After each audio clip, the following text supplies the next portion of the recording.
So back in 2008, I bought a Jeep Wrangler for $500. I was working at JP magazine at the time, and my sickness, I would say hobby, but it was more like a sickness. I was just always on Craigslist looking for Jeep.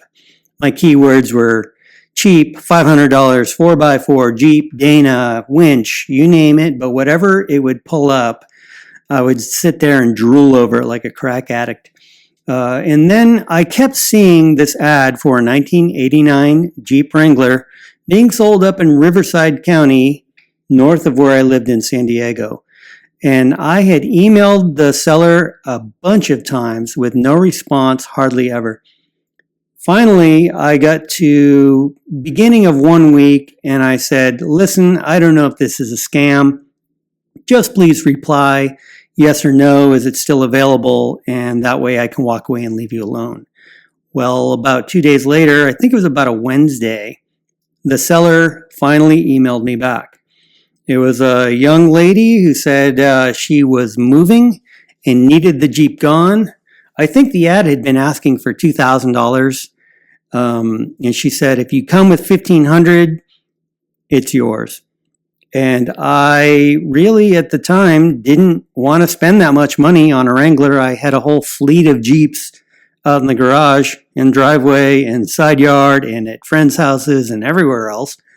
So I made a fair offer, at least an offer that was fair to me. And I said, I'm not in for $1,500, but if you'll take $500, I'll be there with my trailer. And so she said, well, I don't really want to sell it for that, but I'm moving and I need it gone by Friday. So if you come before then, yeah. So that's what happened. I hooked my trailer up to my mega cab. It was nap time for my young kids, so I tossed them in their car seat in the back. They fell asleep about 5 minutes into the journey, and I traveled up to her house. When I got there, this Jeep that looked pretty clean on the outside, it had aftermarket American racing wheels and straight panels and a decent looking top, was sitting in her driveway with the nose facing towards the end of the driveway. I didn't really even look it over too much. I said, what's wrong with it? She said, oh, it needs a transmission. I got in it one morning to go to work a couple of years ago, and my foot just went straight to the floor when I went to engage the clutch. I said, okay, here you go. Paid her the $500, loaded the Jeep, signed the paperwork, and off I went. It's a 2.5 liter injected TBI engine, AX15 transmission, and NV231 T-case, Dana 35 rear with 410s, Dana 30 front with 410s, and all the used leftover food, hair, sticky coffee drinks, and you name it that I could care to look at. This thing was filthy. There was makeup everywhere inside of it. It looked like just animals had been living in it. But oddly enough, there were no rodent droppings, which was nice. The Jeep had been festooned with just homemade and aftermarket parts everywhere. There was a stereo, speakers, and a pod on the roll bar, but the stereo and the dash had been stolen. It had been literally ripped out with the plastic all torn up and whatnot. I remember there was a board with some 12-volt halogen lights for interior lights that the girl's boyfriend had rigged up. And if you know anything about halogen lights, they get very, very hot when they're on. So I'm pretty sure if you had ever gone in the house and forgotten to turn one of these things off, the wood may have started smoldering, and certainly the vinyl on the roll bar padding probably would have been catching fire and smoking. The seats had seat covers on them, the factory seats. There was an old spare tire just thrown in the back, not on a wheel, with, some severe cracking and signs of delamination. So it had probably been run with low pressure for a while. There were tire chains, like they had been going up to the mountains. Just a couple tools here and there. I remember there was they took the stereo head unit, but they left a a big amplifier. I forget how many watts it was, but kind of a low quality Sanyo amp. But the nice thing is, like I said, the top was in decent shape, and it even had, at the time, aftermarket Bestop hard sliding glass upper doors.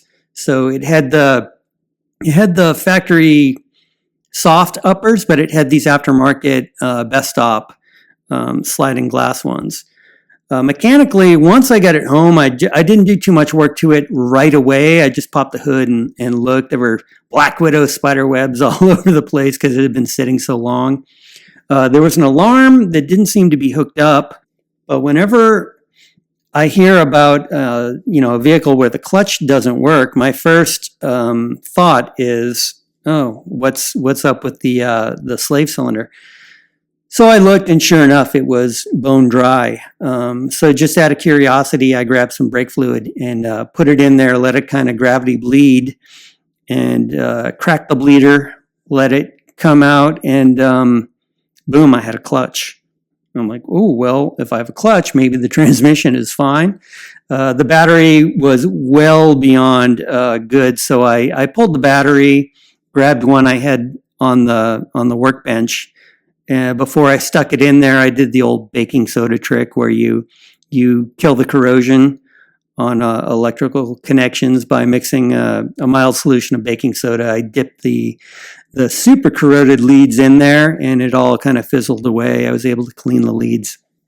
Threw the battery in there and turned the key, and the injector, I could hear the pump running, but the injector didn't get any fuel. So the Jeep had been sitting years, and with the ethanol laden fuel, it had turned to varnish in the tank, and so the injector was all gummed up. So no fuel was actually getting out of it. So I popped it off and gave it a quick blast with some throttle body air cleaner and whatnot. Cleaned the screen. Used a steel pick to kind of get around some of the yucky buildup, and put it back in, and sure enough, thing fired right up. And color me surprised, I had a running Jeep that engaged the transmission for $500, so it was worth diving into a little more. I checked the radiator fluid. It was pretty low and dry, and there was some scale on the radiator. Checked the engine oil, and it was pretty old and smelled a little bit like that varnishy smell. So I'm sure it was glugging some fuel past the injectors and straight down in the manifold, which getting past the rings. So I started making a parts list to get it running nicely, and put in a call to Crown Automotive for some parts. And so I ordered a new fuel injector tune-up kit from Crown to replace the spark plugs. They were really worn out. I did the redneck cap and rotor tune, where you just take the cap off and hit any scoring with a screwdriver, and then run some emery cloth or sandpaper on the rotor, and that will kind of get your arc going from terminal to terminal again. It's good enough till the parts came from Crown, and I can investigate a little further. The tank, like I said, was varnish, so I threw some fuel injector cleaner in there and some fresh gas, and I was able to get the thing running enough to get it off the trailer, and it had a kind of a rough idle, but it moved around the yard just fine. So the next day I started cleaning the thing up. I started by pulling the doors off to give me full access to the inside, and I took the seat covers were just beyond reproach. I mean, they were disgusting. Pulled those off, threw them in a pile. There was this girl must have gone to Starbucks every morning, because there was disgusting mocha, cappuccino, vanilla, foamy drink everywhere spilled. Threw the center console away. The carpet, I just chucked it in the bin with the seat covers. And then I got to town with a brush and a hose and some 409 cleaner, and I scrubbed the interior as best I could. And I got it clean. clean enough where it was not, totally disgusting to be in.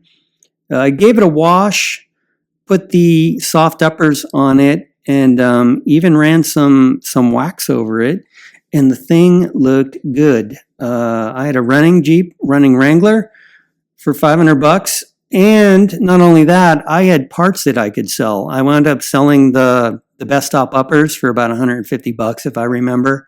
I got rid of the the Sanyo and this and that, and so I was able to kind of recoup my investment to a degree. Certainly, it paid for some new tires and the tune-up parts. So when the Crown stuff arrived, their tune-up kit's really nice. It includes a new air filter, plug wires, plugs, cap and rotor, oil filter, and a fuel filter. And so I replaced all that stuff. The air filter that was in it was pretty dirty. So right away, just getting the clean panel filter in there made a world of difference.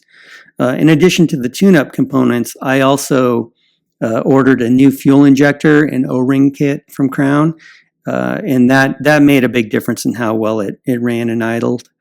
Some new oil and cap and rotor, plug wires, all that stuff. I did the old trick. I wasn't really sure how much junk was in the bottom of the pan. I didn't want to pull it off.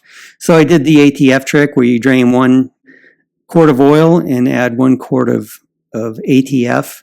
And that will really go a long way in helping clean out any junk from the engine. Run it up to temperature, or maybe even drive it around town for a day or so, and then change the oil again. So that's what I did. While I was doing that, I discovered that it didn't really want to come up to temperature.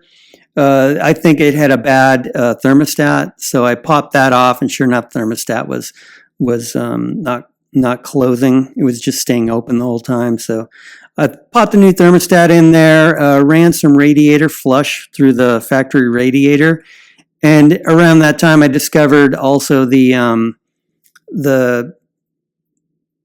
solder that was holding the bracket to the tank was compromised. So as a quick fix, I brazed it back on, but I did order a new radiator for it, since the radiator cleaner only went so far in giving me a warm and fuzzy that it was going to be problem free. Ordered upper and lower radiator hoses too, and a new thermostat sender, just so I knew things were going to be reading correctly. The mechanicals, getting it up and going again, that was all easy. And then I do address the worn tires. They were dry rotted and super old. So I ordered up some General Grabber AT tires, which were really good. My buddy was a marketing guy at General at the time, so he got me a good price on them. And I think I went with the 235/75 15s. Pretty sure they weren't 31s, but they rolled really smooth, ran really nice down the road. And so here it is. This is what I got for $500 minus some tune-up parts and new tires. And it wound up being a super reliable, fun little rig that I'm still driving to this day.